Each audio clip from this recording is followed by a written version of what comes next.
আলেমকে একটু মহাব্বত করবা। লা তাকুন খামিসান, রাসূল কয় না পঞ্চম নম্বরে যেও না, ফাতাহলিক ধ্বংস হয়ে যাইবা। আলেমের ছাত্র হইতে পারো না, আলেম হইতে পারো না, আলেমকে মহাব্বত করতে পারো না, আলেমকে মহাব্বত করো না। লা তাকুন খামিসান, তাইলে 5 নম্বরে যাইও না, ফাতাহলিক ধ্বংস হয়ে যাইবা। কি হয়ে যাইবা? ধ্বংস হয়ে যাইবা। আলেমের মহাব্বত নাই। বাবারে, এ আম্মা জান, হে বাবা জান, 60 বছর 70 বছর অনেকের বয়স হয়ে গেছে, দাড়ি চুল পেকে গেছে, এখনো অনেকে নামাজ পড়তে পারে না, এখনো অনেকের ভিতরে আলেমের মহাব্বত নাই। অনেকে আলেমকে বাঁকা চোখে দেখে, আসেনি? বহুত আছে আলেমকে বাঁকা চোখে দেখে, বহুত আছে এরকম। আলেমের মহাব্বত নাই। রাসূল কয় আলেম যদি না হইতে পারো, ছাত্র যদি না হইতে পারো, আলেমের কথা শুনিয়া শুনি আমল যদি করতে না পারো, অন্তত আলেমকে একটু মহাব্বত করিও, তাহলে মরণকালে ঈমান নসিব হবে। সুবহানাল্লাহ। কিতাব, দামি কিতাব, যে দামি কিতাব আল্লাহ তাআলা দামি লোকটাকে দান করছিলেন, দামি কিতাব দামি ব্যক্তিকে দান করছিলেন। দামি কিতাবটা আল্লাহ তাআলা রাসূল আকরাম সাল্লাল্লাহু আলাইহি সাল্লামকে এমন একটা জায়গায় নিয়ে আল্লাহ কোরআন দিয়েছিলেন, খালি একটা জায়গা, যেই জায়গার মধ্যে মানুষ উঠতো কত কষ্ট হয়, গার হেরা, জাবালে নূর, সেই গার হেরায় আল্লাহ তাআলা এই কোরআন রাসূলকে দান করছিলেন। সুবহানাল্লাহ। এর আগে বিভিন্ন মেসেজ দিয়েছিলেন রাসূলকে।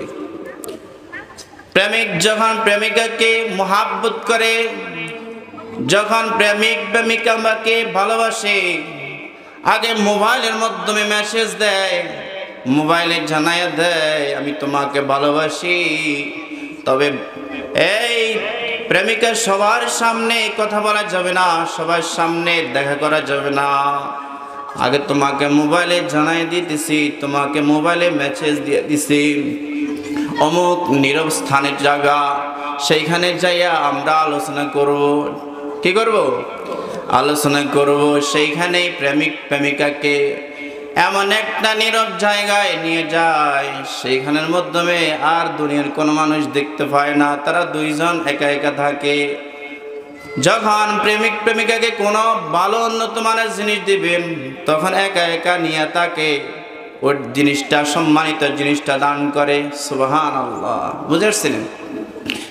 আল্লাহ রাসূল জনাবে মুহাম্মদুর রাসূলুল্লাহ সাল্লাল্লাহু আলাইহি ওয়াসাল্লামকে আল্লাহ এত ভালোবাসবেন, এত ভালোবাসেন, সেই ভালোবাসার বন্ধুকে সবার সামনে আল্লাহ তাআলা দিবেন না।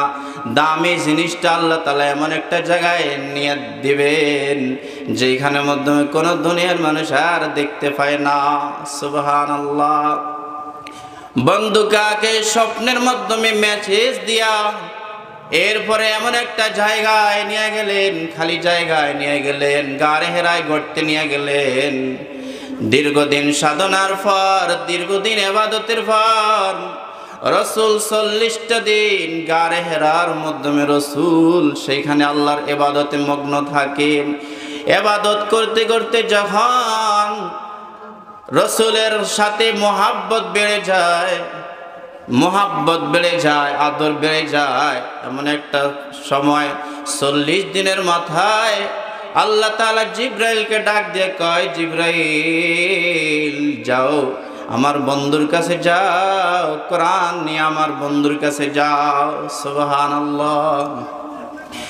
জিবরাইল গারে হেরায় আসেন, নবী ইবাদতে মগ্ন ছিলেন, ইবাদতে সময় কাটান। জিবরাইল রাসূলের সামনে আইসা রাসূলের সিনা মুবারকের সাথে সিনা লাগায় আর ডাক দিয়ে কয়, পয়গম্বর আপনি পড়েন ইকরা। কি পড়েন? ইকরা পড়েন। আল্লাহ রাসূল বলতেছেন, মা আনা বিকারিন। ভাই জিবরাইল, আমি তো পড়তে জানি না, আমি লেখাপড়া জানি না। এরপরে জিবরাইল তার সিনাকে রাসূলের সিনার সাথে একটা মৃদু আওয়াজে একটা চাপ দিলেন। কি দিলেন?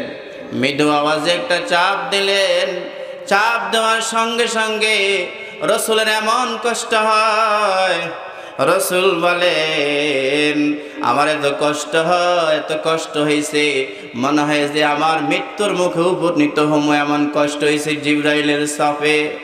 সাপ দেওয়ার পরে দিয়ে আবার জিবরাইল ডাক দিয়ে কয় পয়গম্বর ইকরা, আপনি পড়েন। রসুল বলতেছেন মা আনা বিকারিন, ভাই জিবরাইল আমি তো লেখাপড়া জানি না, আমি পড়তে জানি না।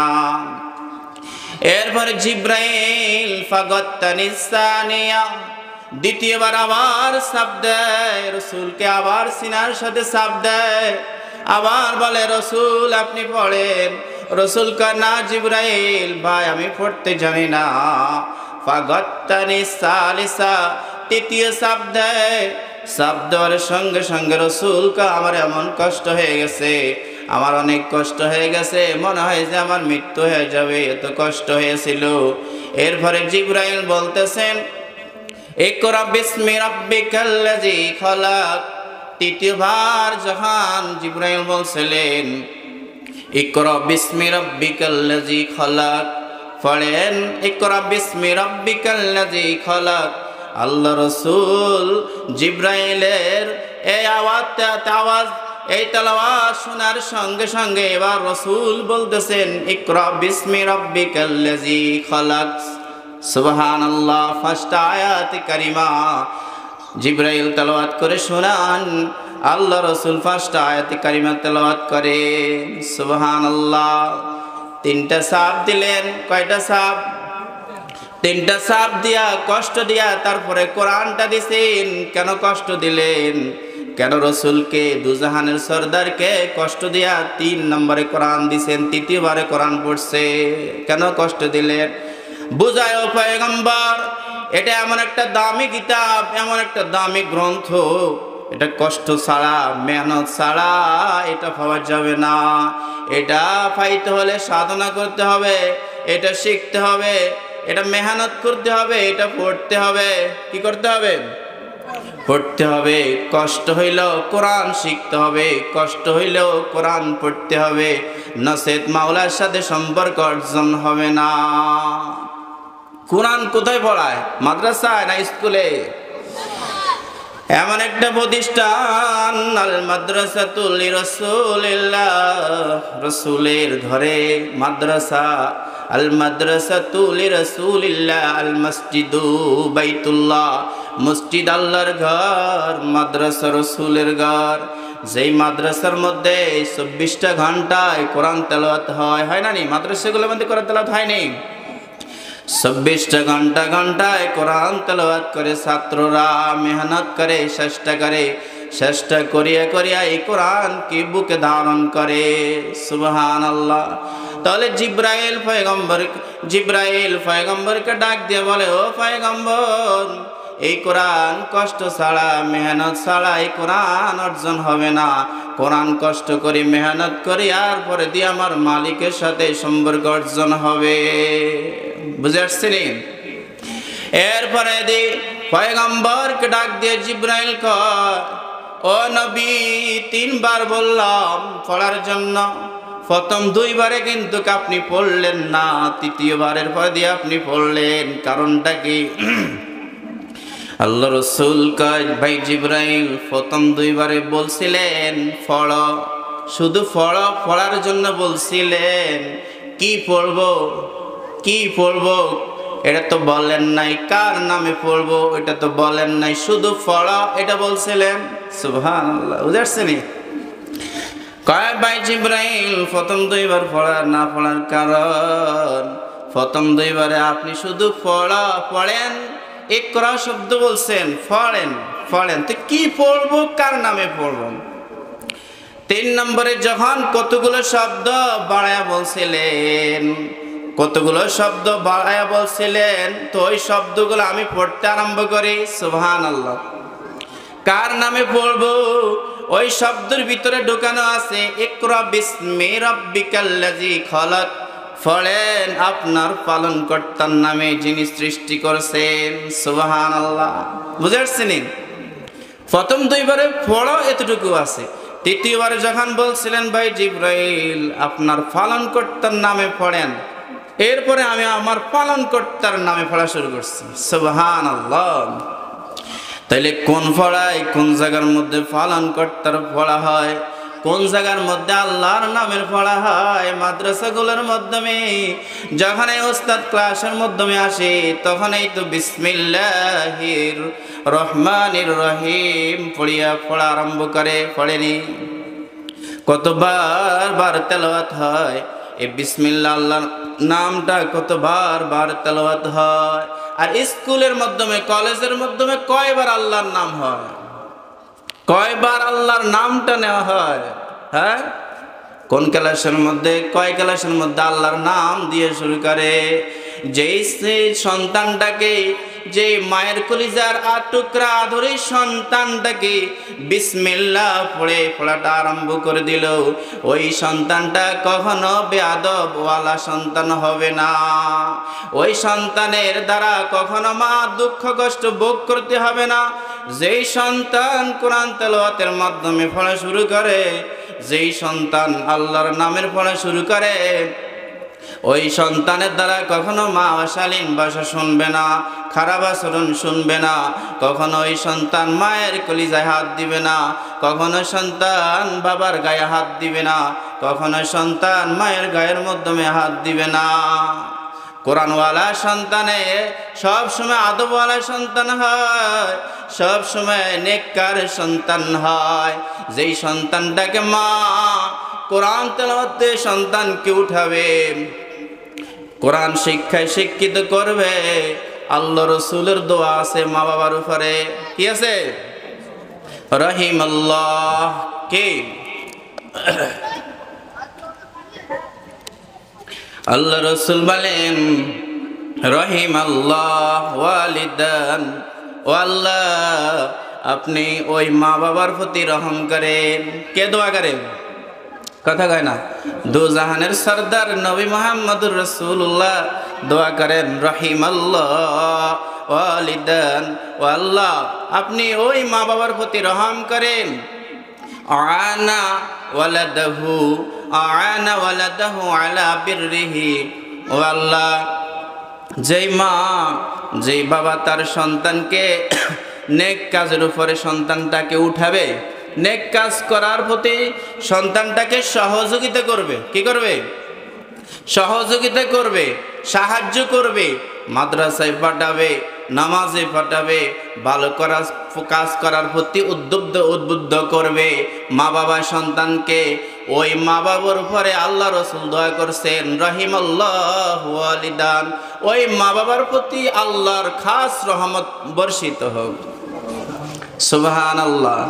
আজ নাই ঘরে কোরআন তেলাওয়াত নাই, সন্তানটাকেও কোরআন তেলাওয়াত শেখায় না। আসেনি? বহুত ঘরে আছে, বহুত কোরআন তেলাওয়াত হয় না। মা বাবা যদি কোরআন তেলাওয়াত পারো, কিন্তু কোরআন তেলাওয়াতের তালিম নাই। আগে ঘরে ঘরে কোরআন তেলাওয়াত করতো নি? ঘরে ঘরে কোরআন তেলাওয়াতের আওয়াজ ছিল, কিন্তু আজ কোরআন তেলাওয়াতের আওয়াজ নাই। সন্তানটাকে কোরআন শিক্ষা দেয় না। সকালবেলায় সন্তানটাকে কিন্টার গার্ডেনে প্রাইমারিতে সুন্দরভাবে ফাটাইয়া দেয়, কিন্তু একটা বারের জন্য তো আল্লাহর নাম নেয় না। মামা নেয়। আর মাদ্রাসার মধ্যে কয়বার আল্লাহর নাম নেওয়া হয়? চিন্তা করার দরকার। যে মা বাবা সন্তানগুলোকে মাদ্রাসায় শিক্ষায় শিক্ষিত করলো, ওই মা বাবার জীবনটা ধন্য। কি? যে মা বাবা তার সন্তানগুলোকে আদব শিক্ষা দিল না, ওই সন্তানগুলো কিয়ামতের ময়দানে আল্লাহর কাছে ফরিয়াদ মামলা দায়ের করবে। কেন কোরআন শিক্ষা দিল না? কেন মাদ্রাসায় শিক্ষায় শিক্ষিত করলো না? বুঝে আসছেনি? যদি কোরআন শিক্ষায় শিক্ষিত করতো তাহলে সন্তানটা আদবওয়ালা হইতো, মা বাবার কথাগুলো সন্তান মানিয়া চলতো সব সময়। খলিফাতুল মুসলিমিন আমিরুল মুমিনিন হযরত ওমর রাদিয়াল্লাহু তাআলা আনহু খেলাফত জামানায় যখন আমিরুল মুমিনিন খেলাফতের মসনদে থাকেন, খেলাফতের মসনদে ছিলেন, এমন সময় একটা লোক তার সন্তানকে নিয়ে খলিফাতুল মুসলিমিনের সামনে আসে। আর খলিফাতুল মুসলিমিন ওমর রাদিয়াল্লাহু তাআলা আনহুকে ডাক দিয়া বলে, ও খলিফাতুল মুসলিমিন, আমার এই সন্তান আমার কথা মানে না, মা বাবার কথা মান্য করে না, মা বাবার হকগুলো আদায় করে না, আপনি একটু বিচার করেন। কি করেন? বিচার করেন। এমন সময় খলিফাতুল মুসলিমিন ওমর সন্তানটাকে ডাক দিয়ে বলে, এই সন্তান, তোমার বাবা যে তোমার নামে অভিযোগ করছিল, মামলা দায়ের করছিল, এই কথাগুলো সত্য কিনা? সন্তান ডাক দিয়া বলে, খলিফাতুল মুসলিমিন, আমার একটু কথা আছে। কি আছে? আমার একটু কথা আছে।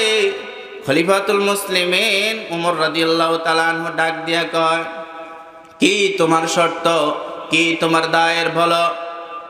সন্তানটা ডাক দিয়া কয়, খলিফাতুল মুসলিমিন, মা বাবার জন্য সন্তানের যেমন করণীয় আছে, কর্তব্য আছে, হক আছে, সন্তানের জন্য মা বাবার কোনো করণীয় আছে কিনা? দেখছেন কি বলে সন্তান? মা বাবার জন্য যেমন সন্তানের করণীয় আছে, কর্তব্য আছে, সন্তানের জন্য মা বাবার কোনো করণীয় আছে কিনা, হক আছে কিনা? বুঝে আসছেন কথাটা? একটা গাছ রোপণ করবে, গাছ রোপণ করবে, গাছের আগে তত্ত্বাবধান করতে হবে। গাছ থেকে ফল খাইতে হলে কি করতে হবে? তত্ত্বাবধান করতে হবে। একটা গাছ বাজার থেকে আনছিলেন, গাছটা ঘরের আঙ্গিনায় রোপণ করতে পারেন, সামনেও রোপণ করতে পারেন, পিছনেও রোপণ করতে পারেন, যেখানেই মন চায় সেইখানেই রোপণ করতে পারেন। ঠিক আছে না? যেইখানে আপনি চান সেইখানেই রোপণ করতে পারবেন। তবে নিজের বিবেকরে প্রশ্ন করেন, গাছটা রোপণ করার সময় একটু চিন্তা করবেন। কি চিন্তা করবেন? যেখানে আসমানের সূর্যের ছায়া লাগে, যেখানে আসমানের সূর্যের কিরণগুলো লাগে, সেইখানে গাছটা রোপণ করব, তাহলে সূর্যের তাপগুলো গাছের মধ্যে পড়লে গাছটা তরুতাজা থাকবে, গাছ থেকে ফল বাইর হলে ফলগুলো মিষ্টি হবে। সুবহানাল্লাহ। নিজের বিবেককে প্রশ্ন করে গাছটা এমন জায়গায় রোপণ করে যেখানে রাখলে সূর্যের তাপগুলো লাগবে, সূর্যের তাপগুলো ফলের মধ্যে পড়ে ফলগুলো মিষ্টি হবে। এই কারণে যেই গাছের ফলগুলোর মধ্যে সূর্যের তাপ লাগে না, সূর্যের ছায়া লাগে না, সূর্যের কিরণ লাগে না, সেই গাছের ফলগুলো মিষ্টি হয় না। বুঝতে পারছেন? মিষ্টি হয় না। ও মা, ও বাবা, আপনি বিবেকরে প্রশ্ন করেন, যে সন্তানটা আল্লাহ কলিজার টুকরা সন্তানটা আপনাকে দিল, সন্তানটা কোথায় পড়ালে, কোথায় দিলে আপনার জীবনটা ধন্য হবে, কোথায় পড়ালে আপনার জীবনটা ভালো হবে, আপনার বিবেকরে এবার প্রশ্ন করেন। বুঝে আসছেন? তো সন্তান ডাক দিয়া কয়, খলিফাতুল মুসলিমিন, আমার মামলা দায়ের আছে। কি তোমার মামলা? কয়, তাইলে আমার জন্য মা বাবার কি অধিকার আপনি আগে বলেন। খলিফাতুল মুসলিমিন ডাক দিয়া কয়, সন্তান, সন্তানের জন্য মা বাবার তিনটা করণীয় আছে। কয়টা? কয়টা? তিনটা। এক নম্বর করণীয়, খলিফাতুল মুসলিমিন ডাক দিয়া কয়, সন্তানের জন্য এক নম্বর করণীয়, বাবা একটা ভালো মায়ের ব্যবস্থা করবে। কি করবে? বাবা একটা ভালো মায়ের ব্যবস্থা করবে, যে মায়ের থেকে ভালো সন্তান জন্মাবে। সুবহানাল্লাহ। আর এখন রূপ দেখিয়া দেখিয়া মা তৈরি করে, রূপ দেখিয়া দেখিয়া বিবাহ করে, গুণ দেখে না। মেয়েটা কোরআন পড়তে পারে কিনা, মেয়েটা নামাজ পড়ে কিনা, মেয়েটা পর্দা করে কিনা, ওই গুণগুলো দেখে না, সুন্দর দেখে ডান দুয়ার দিয়ে আসে, বাম দুয়ার দিয়ে বের হয়ে যায়। বহুত আছে, আসেনি? আছে। কেন এগুলো যায়? বলে এই আল্লাহর হুকুমগুলো না মানার কারণে। তুমি কোরআন তেলাওয়াত পারে কিনা দেখলা না, নামাজ পড়ে কিনা দেখলা না, পর্দা করে কিনা দেখলা না, কোনো গুণ দেখো নাই, কোনো ধার্মিক দেখো নাই। এই কারণে দেখবা এই বিবাহ বেশি দিন টিকবে না। ঠিক নেই? এই বিবাহ বেশি দিন টিকে না। ওই মায়ের থেকে সুসন্তান আসবে না। সুসন্তান আসবে নি? ওই মায়ের থেকে সুসন্তান জন্মাবে না। ওই মায়ের থেকে আব্দুল কাদের জিলানী জন্মাবে না। আব্দুল কাদের জিলানী এমন মায়ের পেট থেকে আসছিলেন, 18 পারা কোরআনে হাকিম তেলাওয়াত করি আব্দুল কাদের জিলানী জমিনের মাধ্যমে আসে কেন? ছোট্ট সন্তানকে যখন মা মুক্তবে পাঠায় দেয় হুজুরের কাছে কোরআন শিক্ষার জন্য, তালিম দেওয়ার জন্য, আব্দুল কাদের জিলানী হুজুরের কাছে যায়।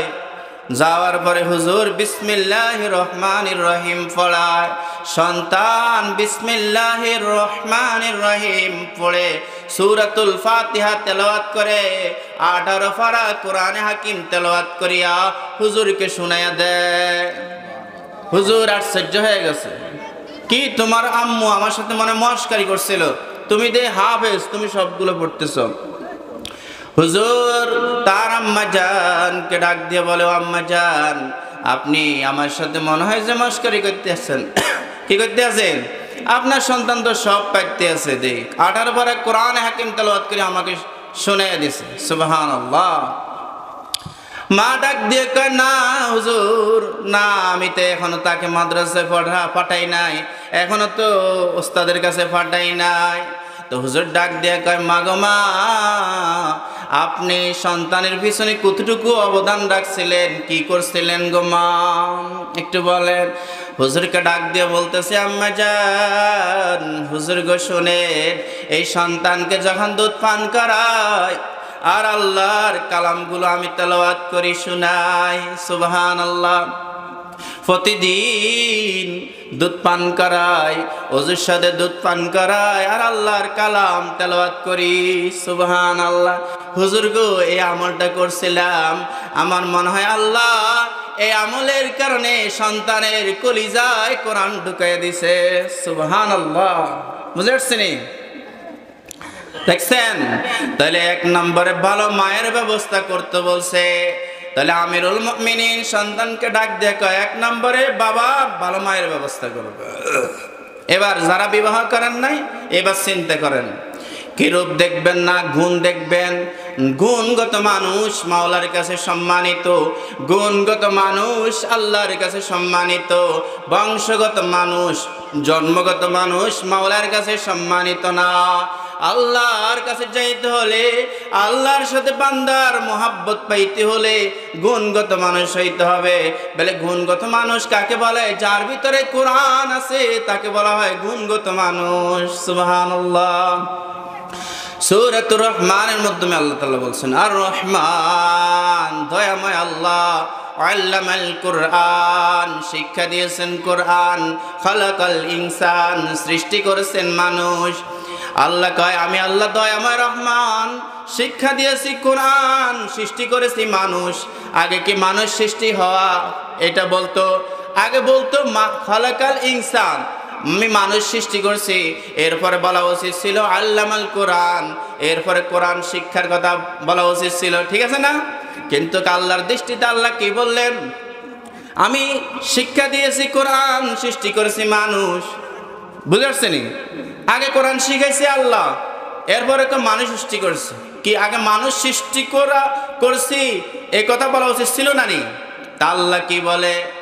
আল্লামাল কোরআন, শিক্ষা দিয়েছি কোরআন, খলাকাল ইনসান সৃষ্টি করেছি মানুষ। তো আল্লাহ আপনি এইভাবে বললেন কেন গো মাওলা? তা আল্লাহ কয়, বান্দা শোন, মানুষ 2 প্রকার। কয় প্রকার? একটা হচ্ছে জন্মগত মানুষ বা বংশগত মানুষ, বুঝে আসছেন? 2 নম্বর হলো গুণগত মানুষ।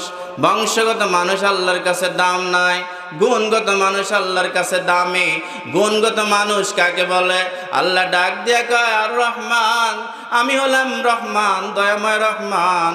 আল্লামাল কোরআন, শিক্ষা দিয়েছি কোরআন, খালাকাল ইনসান সৃষ্টি করেছি মানুষ। ও মানুষ শোন, শুনে রেখো, যে মানুষের ভিতরে কোরআন পাওয়া যাবে, যে মানুষটার কলিজায় কোরআন থাকবে, ওইটা হলো গুণগত মানুষ। তাহলে গুণগত মানুষের দাম বেশি আমি মাওলার কাছে। যার ভিতরে কোরআন থাকবে না সে গুণগত মানুষ না। তাহলে যার ভিতরে কোরআন আছে সে হলো গুণগত মানুষ, যার ভিতরে কোরআনের শিক্ষা আছে সে হলো গুণগত মানুষ। এই কারণে আমি আল্লাহ বলছি আল্লামাল কোরআন, এরপরে বলছি খালাকাল ইনসান, সৃষ্টি করেছি মানুষ। তাহলে মানুষ সৃষ্টির ভিতরে কোরআন থাকতে হবে, কোরআন থাকলে আমি মাওলার কাছে দামি হবে। সুবহানাল্লাহ। তাহলে আল্লাহ দয়াময় আল্লাহর কাছে সম্পর্ক করতে হলে মাঝখান দিয়ে কোরআন লাগবে। কি লাগবে? ও মানুষ, তুমি আমার কাছে আসতে হইলে মাঝখানে কোরআন লাগবে। এই কারণে আমি মাঝখানে বসাইয়া দিছি আল্লামাল কোরআন, শেষে বসাইয়া দিছি খালাকাল ইনসান। তুমি ইনসান, তুমি মানুষ। আমি দয়াময় রহমানের কাছে আসতে হইলে মাঝখান দিয়ে আল্লামাল কোরআন, কোরআনের শিক্ষা তোমার কাছে লাগবে। কোরআনের শিক্ষা ছাড়া তুমি আমার কাছে আসতে পারবা না।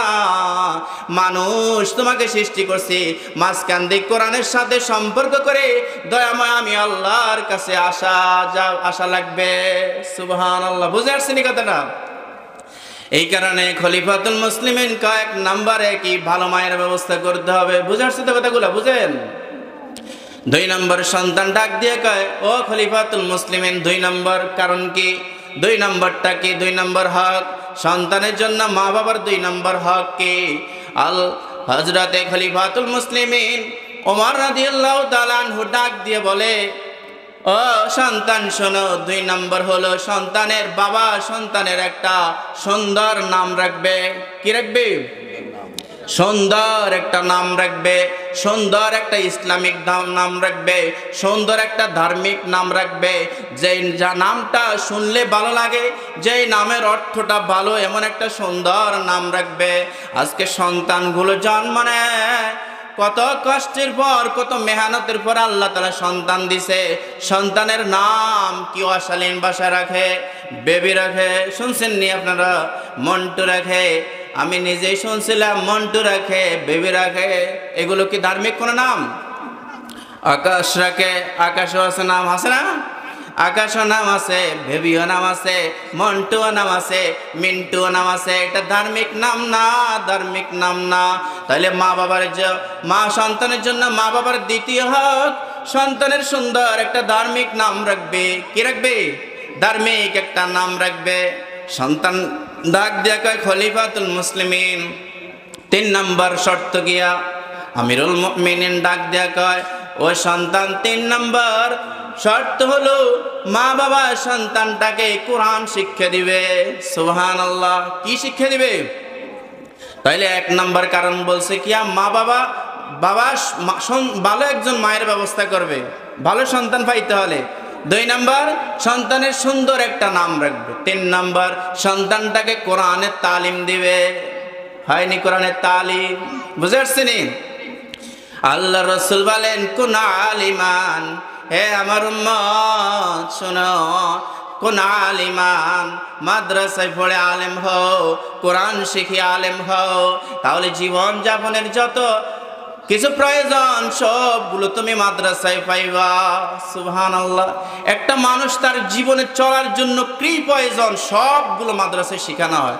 একটা সন্তান কিভাবে ইস্তেঞ্জা করবে, কিভাবে ওযু করবে, কিভাবে নামাজে দাঁড়াইবে, কিভাবে নামাজ পড়তে হবে, কিভাবে সন্তানটা তেলাওয়াত করবে, কিভাবে সন্তানটা বাবার জানাজা পড়াইবে, সবগুলো শেখানো হয়নি। সন্তান বানাইছে, সন্তানটা কোরআন তেলাওয়াত করতে পারে না, সন্তানটা নামাজ পড়তে পারে না, সন্তানটা সুন্দর মতো ওযু করতে পারে না, সন্তানটা পেশাব পায়খানা করিয়া টিস্যু লয় না। আসেনি? কি শিক্ষা দিলেন রে বাবা, কি শিক্ষা দিলেন রে মা? সবগুলো ফোন কেন ভাবে মাওলার কাছে জবাব দিতে হবে। এই কারণে কয়, কোরআন শিখিয়া আলেম হও, কুন আলিমান। রাসূল কয় 1 নম্বরে আলেম হও, আও মুতাআল্লিমান, আলেম না হইতে পারলে আলেমের ছাত্র হও। এই কচি বাচ্চাগুলো দেখেন, ছাত্ররা নি আলেমের, হ্যাঁ আলেমের ছাত্র। রাসূল কয়, যদি আলেম না হইতে পারো, আও মুতাআল্লিমান, অন্তত আলেমের ছাত্র হও। সুবহানাল্লাহ। 2 নম্বরে বলছে, 3 নম্বরে বলছে, আও মুস্তামিয়ান, আলেমের কথা শুনিয়া আমল করো। এক নম্বরে কি বলছে? কোন আলিমান, আলিম হও, আও মুতাআল্লিমান, আলেম না হইতে পারলে আলেমের ছাত্র হও। এরপরে যদি ছাত্র না হইতে পারো, আও মুস্তামিয়ান, অন্তত আলেমদের কথাগুলো শুনিয়া শুনিয়া নিজের জীবন গঠাও। সুবহানাল্লাহ। যদি আলেমের কথাও না শুনতে পারো, আও মুহিব্বান, অন্তত আলেমকে একটু মহাব্বত করো। সুবহানাল্লাহ। কি কইছে? আলেমকে একটু মহাব্বত করো। এই সাইটটার ভিতরে থাকিও, হয় আলেম হয়েও, না আলেমের ছাত্র হয়েও, না আলেমের কথা শুনিয়া শুনিয়া আমল করিও, নহলে আলেমকে মহাব্বত করিও।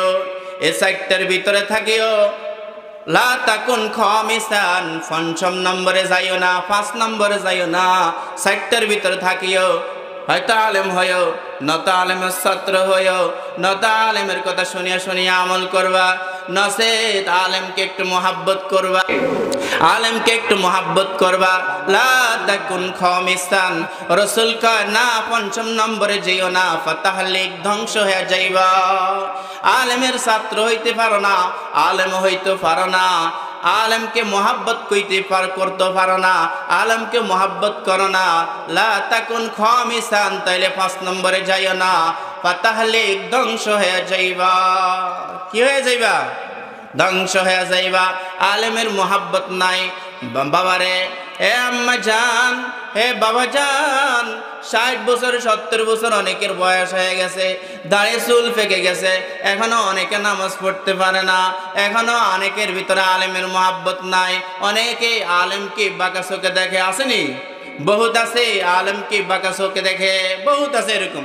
আলেমের মহাব্বত নাই। রাসূল কয় আলেম যদি না হইতে পারো, ছাত্র যদি না হইতে পারো, আলেমের কথা শুনিয়া শুনিয়া আমল যদি করতে না পারো, অন্তত আলেমকে একটু মহাব্বত করিও, তাহলে মরণকালে ঈমান নসিব হবে। সুবহানাল্লাহ। মরণকালে কি হবে? ঈমান নসিব হবে। কেমন ঈমান নসিব হবে? কালিমা পড়তে পড়তে তোমার মৃত্যু হবে। বেঈমান ফেরাউনের ঘরে আসিয়া জান্নাতি একজন রমণী মহিলা, হযরতে আসিয়া রাদিয়াল্লাহু তাআলা আনহা, জান্নাতি একজন রমণী মহিলা। বেঈমানের ঘরে, কার ঘরে? বেঈমানের ঘরে। শিশু নবী মুসা আলাইহিস সালামকে যখন কুলের সন্তান আসিয়ার সামনে আনে, আর আসিয়া ডাক দিয়া মুসা নবীর সামনে তাকায়া, শিশু সন্তান, শিশু নবী মুসার দিকে তাকায়া বলতেছে, এই সন্তানের জন্য আমার একটু মায়া লাগে। সুবহানাল্লাহ। একটু মায়া লাগে, একটু মহাব্বত লাগে, সন্তানটার জন্য একটু মায়া লাগে। এ মায়া লাগে, মহাব্বত লাগে, এই কথা বলার কারণে আল্লাহ তাআলা মৃত্যুর সময় আসিয়া রাদিয়াল্লাহু তাআলা আনহার মুখে কালিমা পড়তে পড়তে মরণ দিয়া জান্নাতে ঢুকাই দিয়েছেন। সুবহানাল্লাহ। বলে হুজুর গো, সে আসিয়া তো নবীর মহব্বত করছে, আলেমকে মহব্বত করলে কেমন হবে? এটা কি আলেমের কথা বলছেন নি? আল্লাহর রাসূল বলে গেছেন, ইন্নাল উলামা ওয়ারাসাতুল আম্বিয়া, উলামায়ে কেরাম হলো নবীগণের ওয়ারিস। নবীর আসার সিরিয়াল বন্ধ। নবী আসবে নাকি এখন? নবীর কাজগুলো করবে উলামায়ে কেরাম। কে করবে? নবীর কাজগুলো করবেন উলামায়ে কেরাম। এখন তো আর নবী আসবে না। বাবা যদি মারা যায়, বাবার একজন চাচা আছে, ছোট একটা সন্তান গর্ভে থাকা অবস্থায় বাবা মারা গেছে, এখন মায়ের পরে চাচার কাছে বিবাহ হয়েছে, সন্তান দুনিয়াতে আসছে, সন্তানটার তত্ত্বাবধান এখন কে করবে? চাচা করবে। বাবা তো চলে গেছে, বুঝে আসছি। এখন বাবা থাকলে বাবাকে যে সম্মান দিত সন্তানটা, এখন বাবা মারা গেছে, এখন চাচার কাছে লালন পালন হয়েছে, বাবাকে যে এইভাবে সম্মান দিত, এখন সম্মানটা চাচাকে দিতে হবে না? নি হবে নি? বাবার সম্মানটা এখন সন্তানটা চাচাকে দিতে হবে। কেন? সন্তানের কাছে, চাচার কাছে সন্তানটা লালন পালন হয়েছে। নবী তো নাই, নবী চলে গেছে। নবী থাকলে নবীকে সম্মান করত, নবী থাকলে নবীকে মহাব্বত করত, নবী থাকলে নবীর হুকুমগুলো যথাযথভাবে পালন করতাম। এখনো তো আলহামদুলিল্লাহ করি তো। ওলামায়ে কেরাম তো সবগুলো পালন করে, ফনকানো ভাবে চেষ্টা করতে আছে, আলহামদুলিল্লাহ। তো নবী তো নাই, এখন নবীর ওয়ারিস আছে। বাবা মারা গেছে, বাবার সন্তান ওয়ারিস হয়েছে চাচা। কে হয়েছে? চাচা হয়েছে। এখন নবী চলে গেছে। নবী কয় ইন্নাল উলামা ওয়ারাসাতুল আম্বিয়া, আলেমরা থাকবে ভবিষ্যতে, আলেমরা থাকবে।